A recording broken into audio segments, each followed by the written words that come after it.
Hey there, chemistry student. Welcome to a review of Hess's law. So we'll get right into it. Hess's law was described as an alternative to using calorimetry data to determine the enthalpy change. So for a calorimeter, you have to determine a temperature change. For some reactions, that's not feasible, whether they're all in the gas state or they're dangerous to conduct, or water would be a side reaction. So this method, or this approach, goes more of a theoretical approach based on the fact that all bonds have a set amount of energy based on their location. So we're going to learn about that. We'll learn what an intermediate reaction is and how it can help us to determine a theoretical value for enthalpy and molar enthalpy. So to start off, Hess's law is a summarized version of experimental data that kind of generates a trend. So a chemical reaction can be written as a series of intermediate steps that produce the desired product. So instead of occurring in one step, we have A plus B producing element C, or compound C, and then C plus B producing element E, or substance E. So A and B together cannot produce substance E, right? Based on this, they produce substance C. But when we take these two reactions together, we can get this as an outcome, right? And these are labeled as steps. So each reaction would have their own energy associated with it. We call those H1 and H2, the enthalpy change of each reaction. So using that knowledge, we're going to build a relationship here. And Hess's law states that the equation for the target reaction, which is your overall end goal, is the sum of the enthalpy changes of each step. So if we know the enthalpy change of steps 1 and steps 2, however many steps there are, we can add those together to find the enthalpy change of the entire process, as if we were to add all of those reactions together and determine the beginning and end energies. So this will be important. The target equation's enthalpy is equal to the sum of the enthalpies of each step. The symbol here is sigma, and it simply means sum of all whatever you're looking at. Okay, so in this case, enthalpy of the steps, if we add those all together, instead of writing it like the first one you see, that symbol means add up all the individual values. Okay, so to do this, we have to learn how to add equations, right? And it's similar to a mathematical technique you've learned before. So what we're going to do is to look to simplify and cancel out any terms that appear on both sides of the equation, right? Anything that appears as a product and a reactant is said to be net not participating in the reaction. So if we look at this, to do it is very simple. We'll take all of our reactants and write them out. So carbon plus oxygen plus water, and then we'll write out all of our products together. It doesn't matter the order that we write them in, but generally we'll write them in the order they're given. And we should include states, but I'll leave that out for simplicity here. So now if we treat this as a math equation, right, we see that on both sides there's an oxygen. Now if that was a variable and I had written out 3y plus x equals 2y, let's not use 2y, equals 2 plus x. You can simplify that because x is the same on both sides. You could remove it by canceling out, right? If you bring 1 over, it becomes negative. Well, the same thing with products and reactants. Since it's on both sides, we can simplify it, bring it over and subtract it out. So our net reaction would be without that substance in it. And we call this the target reaction. The target reaction is like a simplified version of all of the steps added up together. All right. So that's how we add equations. We look to simplify the products and the reactants, and that'll be a key skill throughout this that we use. To determine delta H, and you have to remember what delta H is. It's the enthalpy change, all right, whether a system absorbs or releases energy. If the products lose energy, if the reactants lose energy and the products have a lower potential energy than what they started with, the system is exothermic, right? And that energy is released usually as heat. If this was the opposite situation, it'd be an endothermic reaction. We have to put in energy in order to raise the reactants up to the required energy level.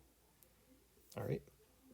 So that's what delta H represents. When we studied it with calorimetry, we measured it by measuring the temperature of the surroundings and then equating it to it.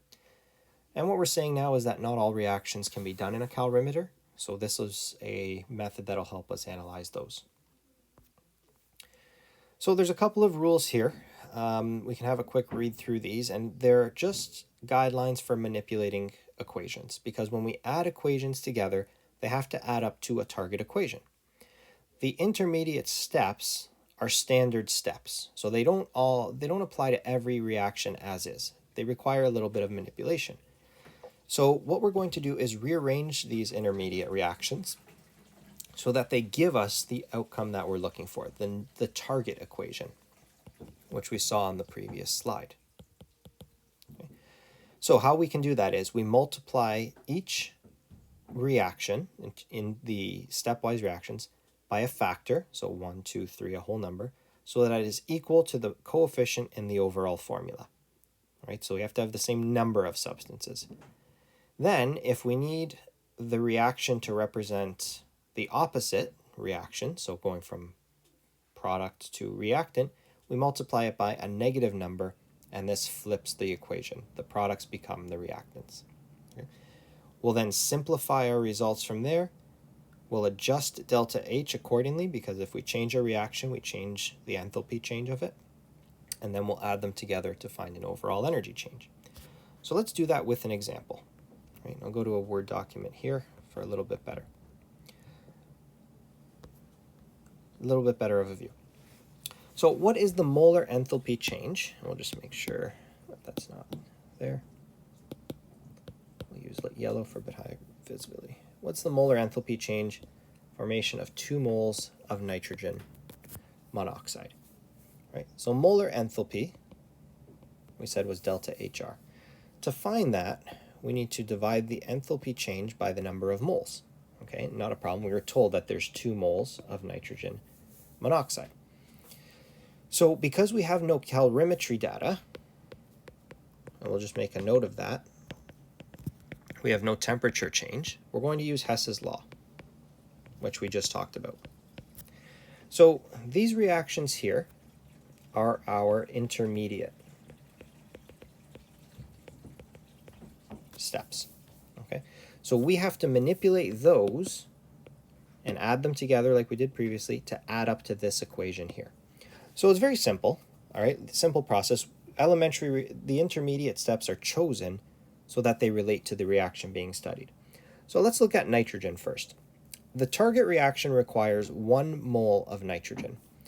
So if we look at reactions A and B as our intermediate steps, and you know that because you have their enthalpy values, okay? This reaction gives us what we need, nitrogen as a reactant, right? So we're looking at one substance at a time. The problem is it gives us half a mole of nitrogen, whereas we need 1 mole of nitrogen. So what we do is we multiply this entire equation, including the energy value, by 2 so that it gives us the amount we want. We're looking for a common multiple here. So now we have a reaction with 1 mole of nitrogen and we know its energy change. So we're going to do that for each substance and then add up all of the energy changes here to give us the energy change of this reaction, which is unknown. So if I look at oxygen now in the target reaction, I notice that it shows up in both as a reactant here. So our best bet in that case is to leave these. Okay, leave them and we'll kind of hope that they'll balance each other out in the end, and they will. So we'll go on to this, nitrogen monoxide, and I can see that it's in my second equation. Now this equation describes the energy change for using NO as a reactant, but our target equation wants it as a product. So to describe this, all we would do is multiply it by a negative number to flip it, right? And then the equation becomes the opposite, and that applies to the energy as well. So if we look back to our target equation, there are 2 nitrogen monoxides as products. In our step, we have it as 1 reactant. So we apply a negative sign. That tells us it will become a product, and we add 2 of it. So that's what the rearranging is. So now we'll rewrite our steps. Okay, for step A, I multiplied it by 2. So I'll multiply all the coefficients by 2 here. Okay, including the enthalpy change. So that becomes 68 kilojoules. For the second reaction, I'm going to multiply it by -2. So that means multiply everything by 2, but the products become the reactants now. All right, so that's going to form 2NO plus 1O2, and we also multiply this value here by negative, so that becomes a positive. All right, so now what we need to do is check. We need to check that our rearrangements gave us the target equation, and if it did, we can simply add the enthalpy changes to give us the overall enthalpy change. So I'll add all of my reactants to one equation. Then I'll write all of my products.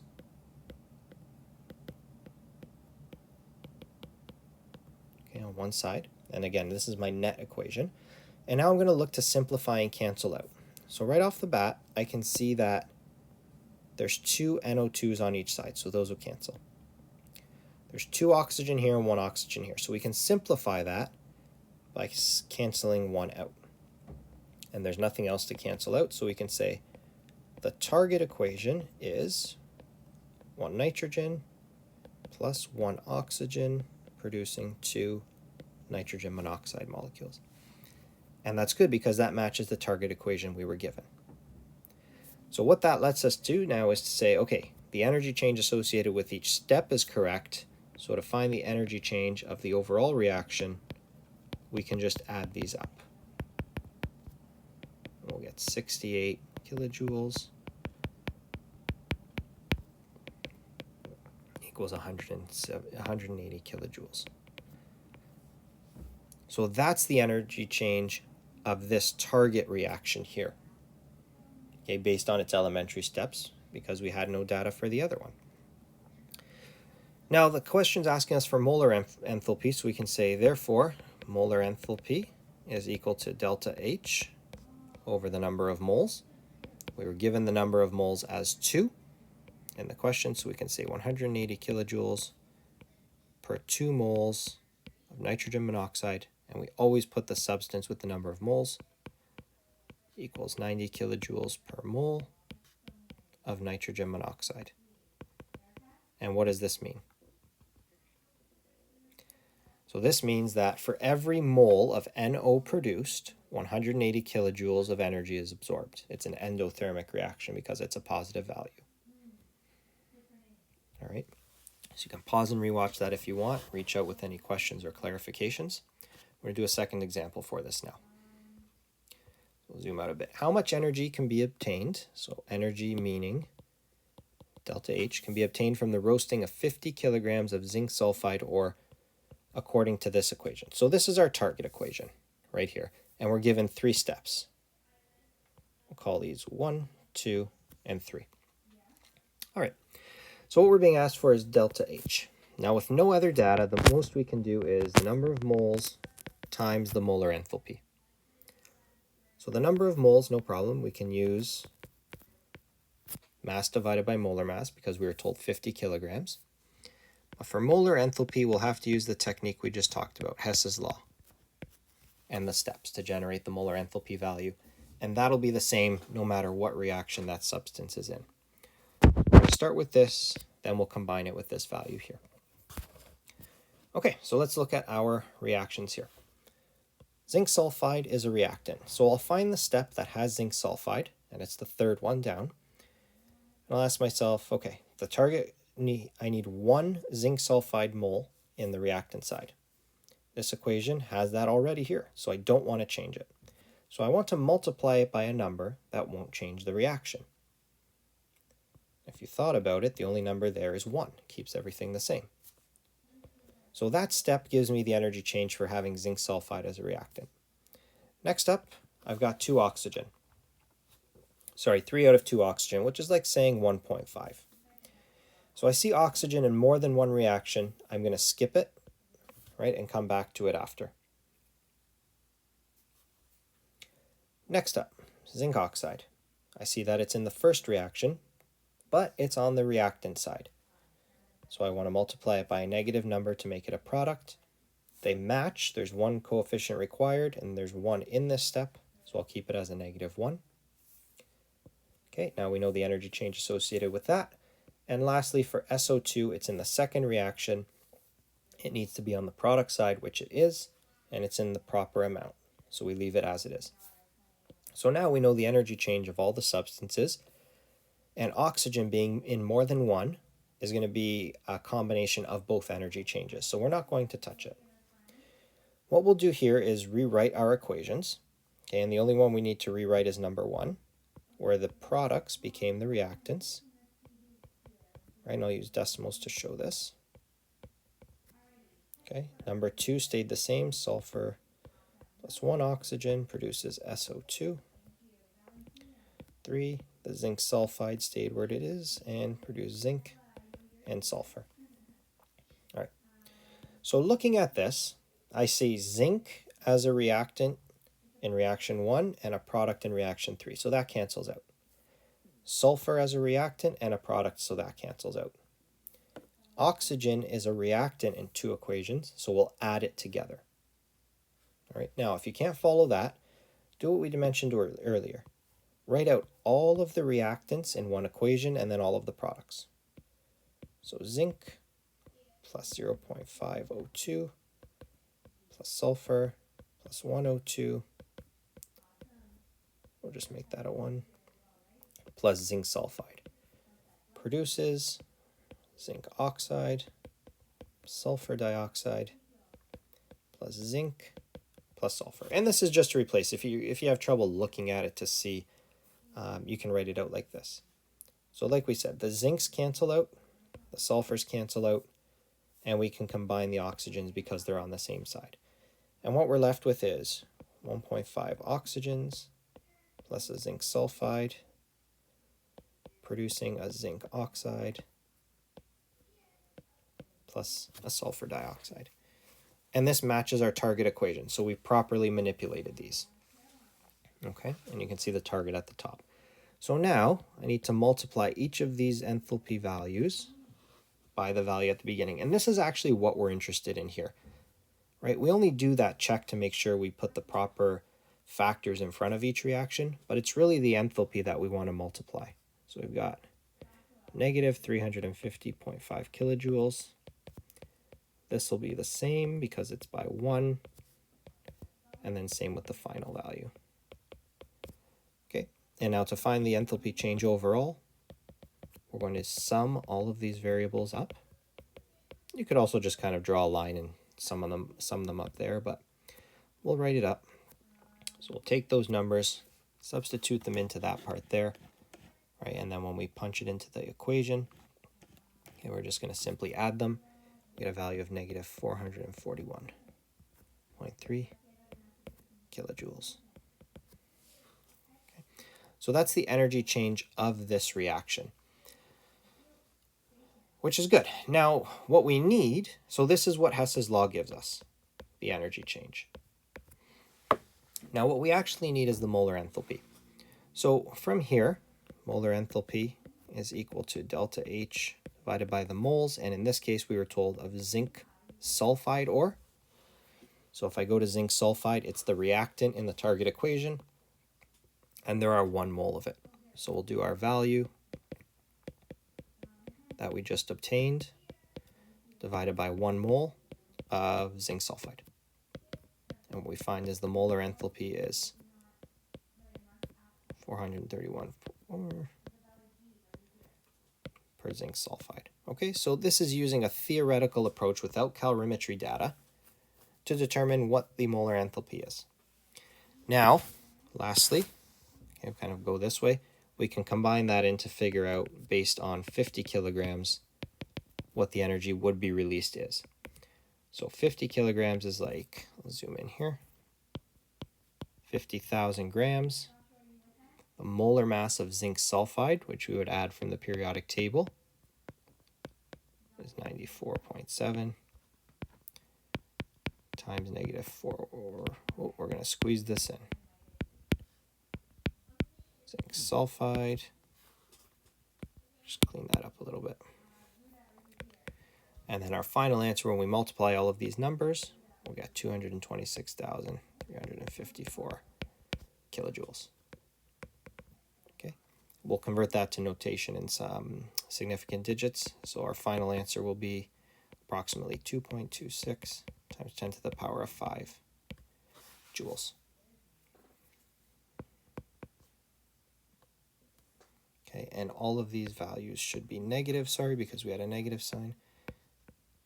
Say are released, let's say from roasting, 50 kilograms of zinc sulfide. So there's the entire process. So Hess's law is a theoretical approach to determining enthalpy change when we don't have calorimetry data. All right. The next part to this, and I'll go back to the slides here, will be what happens when we don't know what the intermediate steps are. So we'll call this part A. There's some practice questions for us to work on, and we'll come back for part 2 when we're prepared.